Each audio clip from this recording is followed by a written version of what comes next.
Monsieur le ministre d'État, Monseigneur, Monsieur le Président du Conseil national, Monsieur le Secrétaire d'État à la Justice, Président du Conseil d'État, Mesdames et Messieurs les conseillers de gouvernement, ministres, Excellences, Mesdames et Messieurs. J'ai l'usage de dire que chaque année, la fête nationale me donne l'agréable privilège de procéder à la remise des distinctions honorifiques dans les ordres de Saint-Charles et des Grimaldi. Cette année, cette cérémonie demeure un privilège, certes, mais plus qu'agréable, je retiendrai que ce moment est aujourd'hui un petit peu plus grave et solennel. Tel est le cas, vous l'aurez bien compris, en raison de la crise sanitaire sans précédent que nous traversons. Nous célébrons ainsi notre fête nationale car c'est à la fois un moment important de notre vie publique et un marqueur fort de notre identité, mais nous ne saurions pour autant communier dans la réjouissance comme à l'accoutumée. Il en est tout d'abord ainsi en raison des mesures destinées à enrayer la circulation du coronavirus. Je considère leur respect comme éminemment impératif. Tel est le motif qui, après avoir pris les avis autorisés, m'a conduit d'une part à décider de l'annulation de nombre de manifestations traditionnelles et d'autre part de modifier le format des manifestations maintenues à l'instar de cette cérémonie. Nous n'avons eu, quant à nous, et fort heureusement, à déplorer que très peu de décès du fait de la pandémie. Mais nos célébrations, habituellement si festives, ne sauraient pour autant l'être cette année. Le grand nombre de victimes endeuillant les pays amis qui nous entourent me conduit à cette réflexion. J'entends m'incliner devant leur mémoire. Je veux aussi assurer les autorités de leurs patries respectives de notre pleine et entière solidarité dans cette épreuve. Cette solidarité s'est d'ailleurs manifestée par des actes. C'est ainsi que nos établissements hospitaliers ont accueilli des patients venant de la région voisine, y compris pour des pathologies non liées au coronavirus. Ceci a permis de soulager les structures de soins des zones considérées. Je pourrais de même citer l'engagement volontaire de personnel de santé du centre hospitalier Princesse Grace, parti en renfort dans le Grand Est lors de la première vague de la pandémie. Dans ce sillon, j'ai eu hier l'occasion de distinguer une promotion spéciale Covid-19 des Chevaliers de l'Ordre des Grimaldi et de médailler d'honneur à titre bénévole. À cette occasion, j'ai rappelé que la pandémie n'est hélas pas encore vaincue et qu'il nous faut, individuellement comme collectivement, ne pas baisser la garde et redoubler d'efforts. J'entends le répéter ici. Mais en sus de notre combativité de tous les instants à l'encontre du virus, nous devons également nous attacher, avec autant d'énergie, à maintenir l'activité économique du pays, ainsi que le lien social au sein de notre communauté. Là réside la finalité première des mesures que j'ai souhaité voir récemment mettre en œuvre par mon gouvernement. Nous devons être prêts pour un monde post-Covid-19 qui se reconstruira, mais avant cela, sans doute, pour un monde sachant vivre avec ce virus en le maîtrisant. Dans ce contexte si singulier, vos actions passées, qui vous valent d'être distinguées aujourd'hui, mais aussi et surtout futures, prennent ici tout leur sens.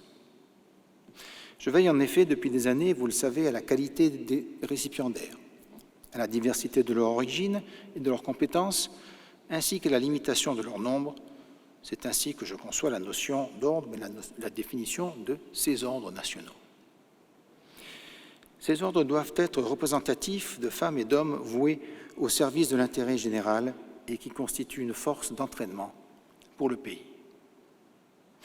Je rappelle souvent que cette notion relève de la tradition, celle que chante notre hymne national, « Nam aucune tradition ». Ce concept n'est en rien suranné. Il est au contraire dynamique, car il dit tradition. Qui dit tradition dit transmission. Chez nous, cette transmission s'opère de la manière la plus naturelle, au travers du lien indéfectible tissé depuis plus de 7 siècles entre les Monégasques et leurs princes. Enracinée dans le passé, cette relation fusionnelle repose sur la loyauté, la fidélité, la confiance, mais peut-être avant tout sur l'affection mutuelle. Elle est le socle charnel sans lequel nous ne saurions nous projeter dans le futur. Et je sais qu'aujourd'hui, comme hier, les Monégasques partagent ce sentiment. Je n'oublie pas non plus tous ceux qui aiment la principauté, à quelque titre que ce soit. Ils sont à nos côtés comme nous sommes aux leurs. C'est dans cet esprit que j'ai demandé au gouvernement de mettre en place une aide substantielle à destination des vallées des Alpes-Maritimes qui nous sont si proches et de leurs habitants victimes de la tempête Alex le mois dernier. Comment non plus, et je me tourne tout spécialement vers notre archevêque, ne pas évoquer le lâche attentat qui a frappé à seulement 20 km de nous la ville de Nice ce 29 octobre dernier. Là encore, j'ai été amené à exprimer notre solidarité aux autorités du pays voisin, nationales et locales, tant notre communauté de destin avec la France est une réalité vivante, dans les bons comme dans les pires moments. Pandémie, dérèglement climatique, terrorisme, récession économique, fragilisation des valeurs universelles, le monde qui est le nôtre, c'est une évidence, est confronté à des incertitudes et à des périls qui sont autant de défis à relever. Pour user d'une métaphore de navigateur qui aurait certainement séduit le prince Albert Ier, mon trisaïeul, notre navire tiendra le cap, il voguera loin et longtemps, même par gros temps, si l'équipage reste uni autour du capitaine. J'ai confiance en notre avenir. Fort des projets qui sont les nôtres dans tous les domaines, ils sont les vecteurs de notre modernité, ils sont les facteurs de notre attractivité. Mon gouvernement et les différentes entités institutionnelles y travaillent avec ardeur et constance.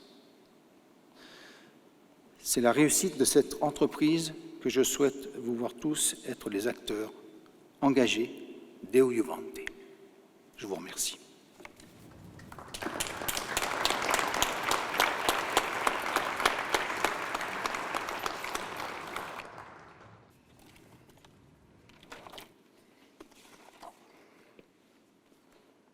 Par ordonnance souveraine, en date de ce jour, sont promus ou nommés dans l'ordre de Saint-Charles au grade de commandeur M. Edgar Henrici, directeur général de la Société monégasque d'assainissement.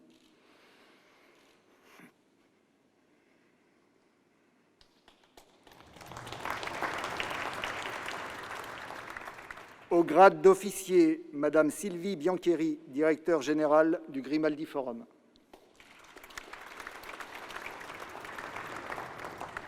Monsieur Majid Boustani, administrateur de société.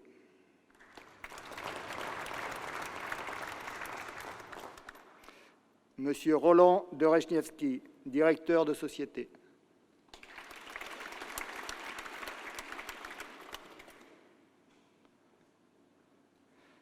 Madame Marie-Pierre Gramaglia, conseiller de gouvernement, ministre de l'Équipement, de l'Environnement et de l'Urbanisme.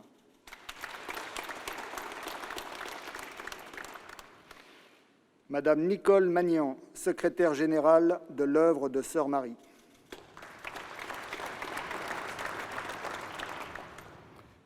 Monsieur Thierry Orsini, ancien directeur général du département des finances et de l'économie. Monsieur le professeur Alain Pesquet, professeur en médecine, ancien chef de service au centre hospitalier Princesse Grace.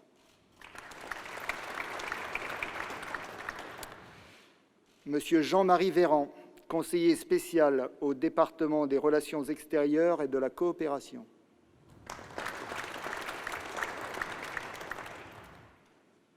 Au grade de chevalier, Monsieur Philippe Anglade, inspecteur à la direction des services fiscaux.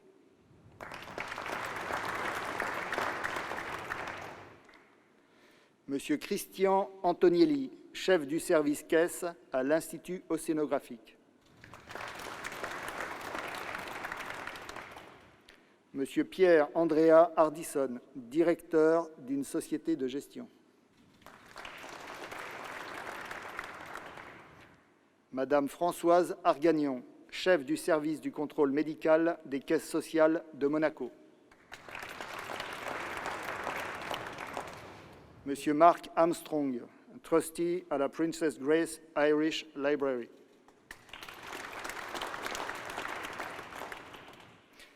Madame Stéphanie Blanqui, pharmacienne biologiste, membre du Conseil de l'Ordre.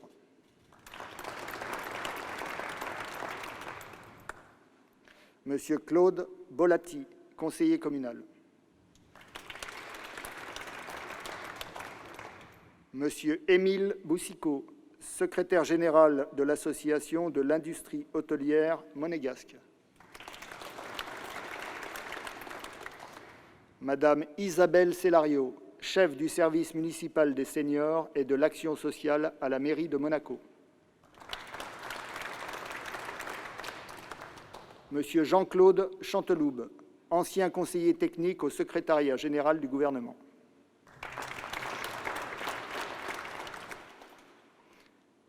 Le docteur Filippo Sivaya, docteur en médecine, cardiologue au centre cardiothoracique de Monaco.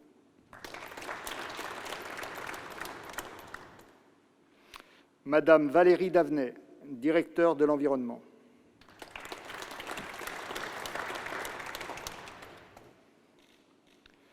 Madame Sophie Davout, cadre de banque.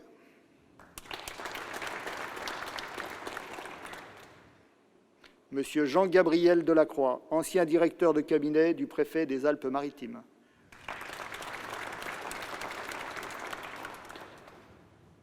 Madame Maria Derry, ancien chef de bureau au secrétariat général du gouvernement. Monsieur Armand Deus, chargé de la documentation au département de l'équipement, de l'environnement et de l'urbanisme. Madame Carole Dorfmann, membre du tribunal du travail. Le docteur Rémi Dumas, docteur en médecine, ancien chef de service au centre hospitalier Princesse Grace. Madame Evelyne Folco, chef de service du domaine communal à la mairie de Monaco. Monsieur Bernard Garcia, lieutenant de police.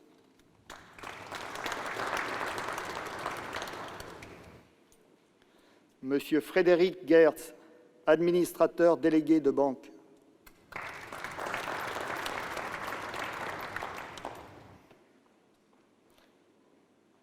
Monsieur Stéphane Giorgetti, commandant de police.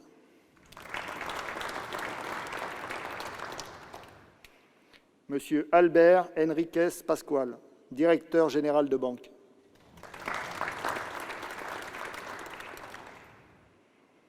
Madame Françoise Gessekelou, bénévole à l'œuvre de Sœur Marie.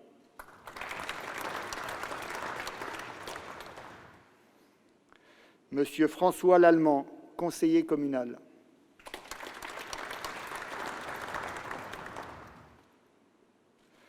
Monsieur Gérard Lucchio, directeur général de l'IM2S.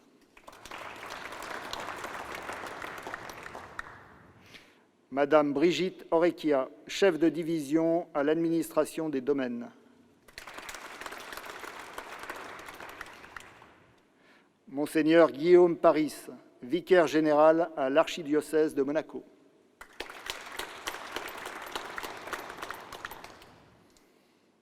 Monsieur Francesco Pastrone, membre de la commission consultative des collections philatéliques et numismatiques de SAS Le Prince.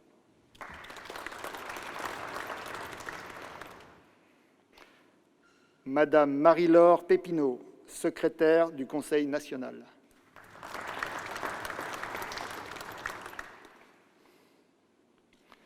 Monsieur Serge Petit, conseiller à la Cour de révision.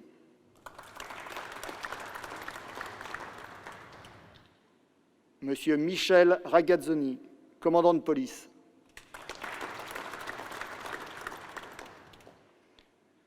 Madame Chantal Reynaud, rédacteur principal à la mairie de Monaco.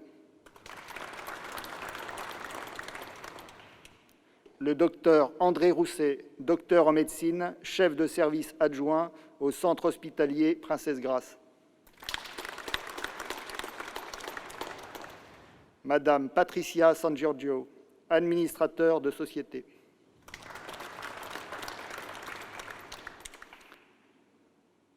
Le docteur Khelil Raisi, docteur en médecine, chef de service adjoint au centre hospitalier Princesse Grace.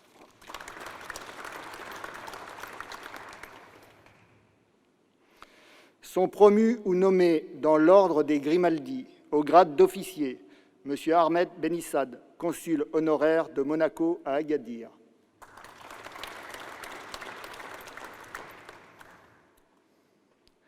Monsieur Jean-Louis Charlet, membre de la commission consultative des collections philatéliques et numismatiques de SAS Le Prince.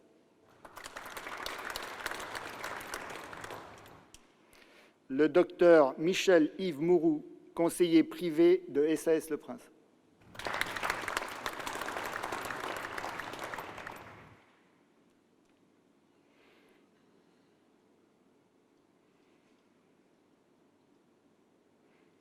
Monsieur Frédéric Paulsen, président de société.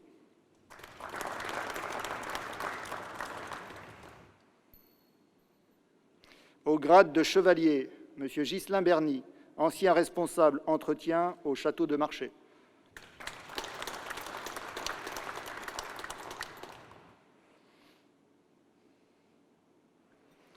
Monsieur Patrice Franck, chef sommelier à l'Hôtel de Paris et président d'honneur de l'Association monégasque des sommeliers.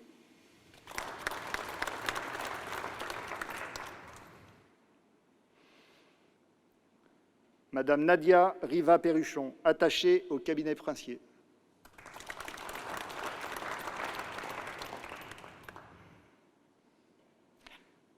Madame Dominique Simon, attachée principale hautement qualifiée auprès du chargé de mission.